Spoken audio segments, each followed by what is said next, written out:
Hi, my name is Tamika Jones, and I am going to be talking to you today about abstaining from premarital sex.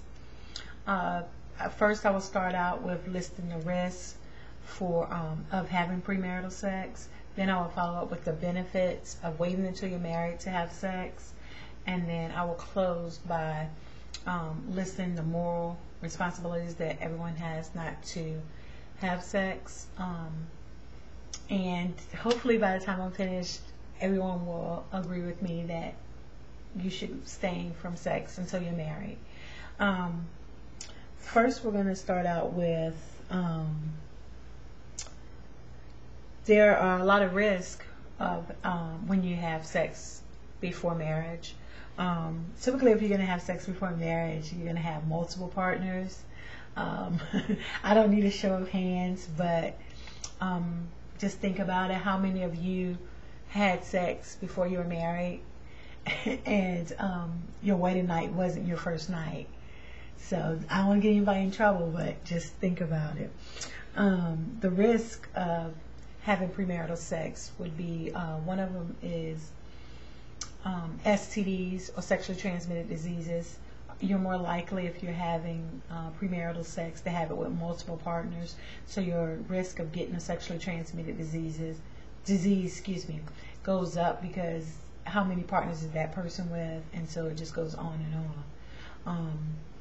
According to, and I'm looking at my paper for the statistics, the U.S. state spends about $17 billion per year in dollars, $17 billion per year in the treatment of STDs. That's a lot, and in this economy, we can't afford to be spending money on, STDs, and it's like prevention as well as treatment. And there have been 333 billion cases of STDs reported, and these are not all young people and teenagers; these are adults. So if you are waiting till marriage and you and your spouses both have waited for marriage, then you don't have to worry about it getting a sexually transmitted disease. Another risk would be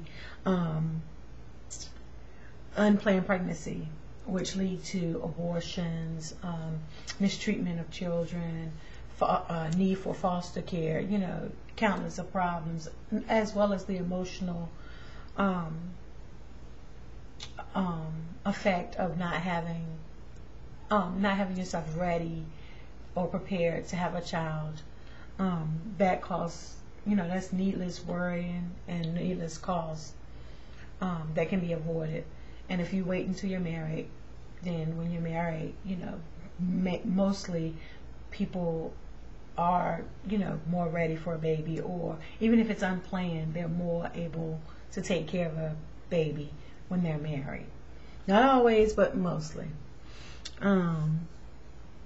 Next would be, another risk would be a bad reputation. And that may seem calm compared to the unplanned pregnancy and the STDs, but a reputation, let's say you get married to someone and then you meet his friend or his cousin or even his brother and find out that that's someone that you've been sexually intimate with.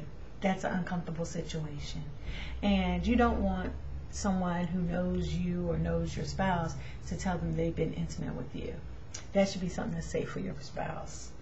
The benefits of waiting before you get married would be limited, like the opposite of what I just said, limited partners. So then there's less of a risk that someone's going to tell your spouse that they've been intimate with you.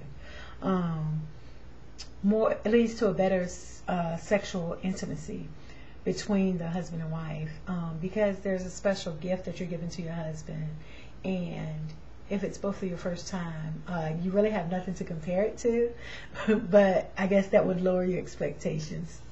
So more self-respect for both spouses, and then sex wouldn't be so much of a major part for conflict if it's your first time and y'all both learning and discovering each other together. So next we're going to move on to the moral responsibility or the moral conflict or the religious look at saving yourself for a marriage. Of course, most religions, if not all, I'm not going to say all because I don't know about all, but most religions, their view is to wait until marriage and that sex is something for a husband and wife. In 1 Corinthians, I'm going to read this just because it's a verse and I didn't learn it. I should have.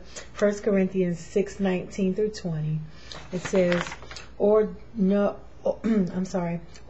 you know that your body is the temple of the Holy Spirit who lives in you and was able to and was given to you by God. I'm going to start that over. It's 1 Corinthians 6:19 through 20. Or don't you know that your body is the temple of the Holy Spirit who lives in you and was given to you by God? You do not belong to yourself, for God bought you with a high price. So you must honor God with your body. So that's just basically saying that your body is a temple and is holy and sacred to God, and your body is not yours. It was bought with the price through Christ, through God sending Christ to die for you.